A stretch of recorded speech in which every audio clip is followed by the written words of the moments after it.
কখনো লক্ষ্য করেছ মানুষের সবচেয়ে বেশি আল্লাহকে কখন মনে পড়ে?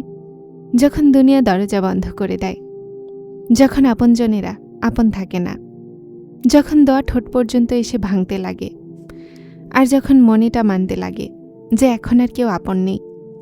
তো এই মুহূর্তেই আরও সে একটা ডাক ওঠে, এখন আমার বান্দা আমার দিকে ফিরেছে।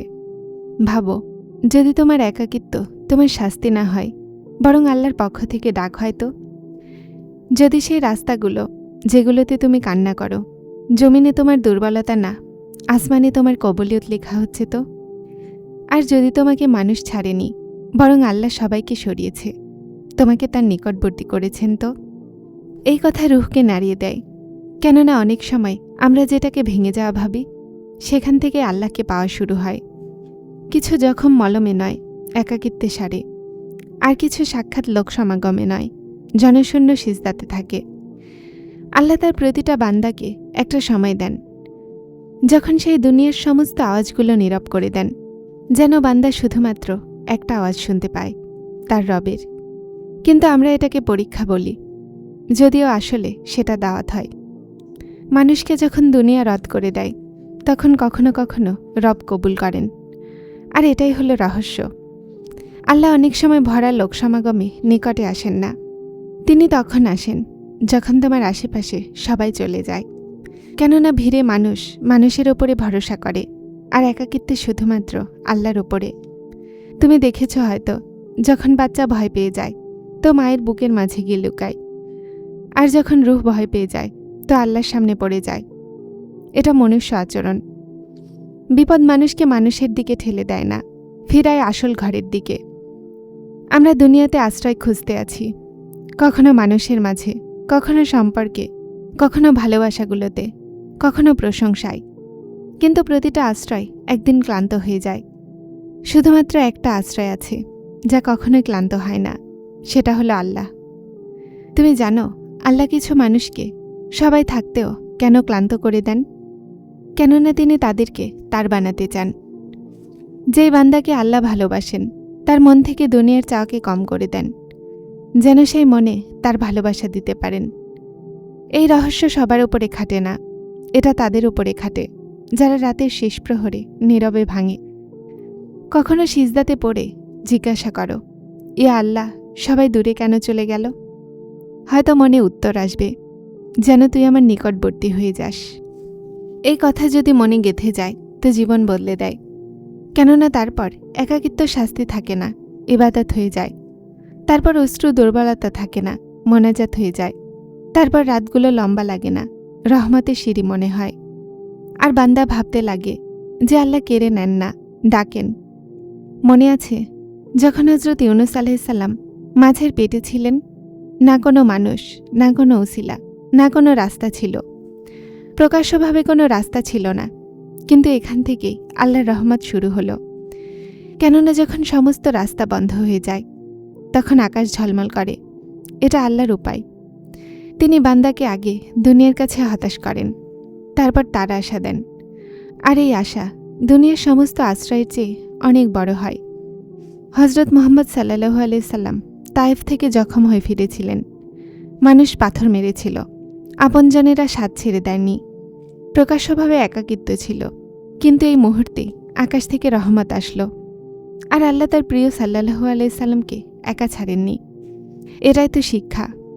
যাকে দুনিয়া ছেড়ে দেয়, সে যদি আল্লাহওয়ালা হয় তো সে কখনোই একা থাকে না। শ্রবণকারী, হয়তো তুমিও আজ কোনো ঝড়ের মধ্য দিয়ে অতিক্রম করছো। হয়তো তোমার আপনজনেরা বদলে গেছে, হয়তো দোয়াগুলো দেরিতে আছে, হয়তো মনে জখম আছে। কিন্তু শোনো, হতে পারে এটা সেই সময় যখন আল্লাহ তোমাকে তার নিকটবর্তী করতে চান। কেননা আল্লাহকে অনেক সময় শোরগোলে পাওয়া যায় না, নীরবতায় পাওয়া যায়। আর সেই দয়া যা ভাঙা অন্তরে নসিব হয়, সেটা সুখী মানুষেরাও পায় না। যখন মানুষ সবার দরজা থেকে ফিরে আসে, তখন আল্লাহ বলেন, এখন তুই আয়, তুই আমার যোগ্য হয়েছিস। এই কথা ভালোবাসার, এটাই বন্দেগী, এটাই দয়া।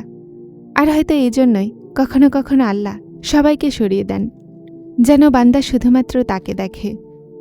কেননা যখন লক্ষ্য এক হয়ে যায়, মন আল্লাহকে পেয়ে যায়, আর যে আল্লাহকে পেয়ে যায় তার হারানোর ভয় থাকে না। কিন্তু আল্লাহ সেই সময় আরও নিকটে কেন আসেন? যখন তুমি পরিপূর্ণভাবে ভেঙে যাও।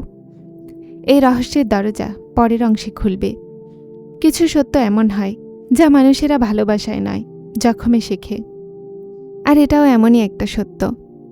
আল্লাহ এই সময় এত নিকটে কেন আসেন যখন সবাই ছেড়ে যায়? কেননা যতক্ষণ তোমার হাত মাখলুকের হাতে থাকে, তুমি খালিককে পুরোপুরিভাবে ধরতে পারো না। এই কথা খুব গভীর।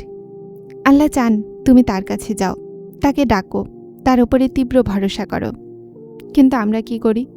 আমরা প্রথমে মানুষের দরজা ধাক্কাই, তারপর উসিলাকে পরীক্ষা করি, তারপর আশা করি। আর যখন সব কিছু ভেঙে যায় তো তখন বলি, ইয়া আল্লাহ।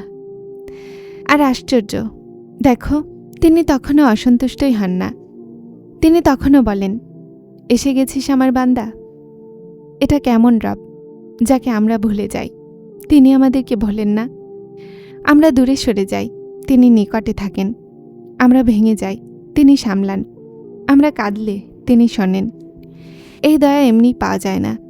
এটার জন্য কখনো কখনো দুনিয়াকে কেড়ে নেওয়া হয়। কেননা কিছু হাত খালি না করে রহমত ভরে দেয়া যায় না।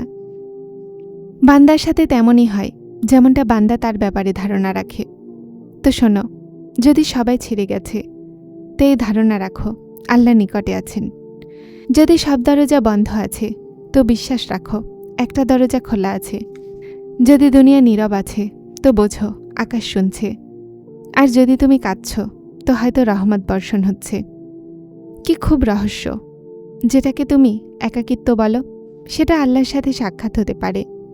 যেটাকে তুমি বঞ্চিত হওয়া বলো, সেটাই নির্বাচন হতে পারে।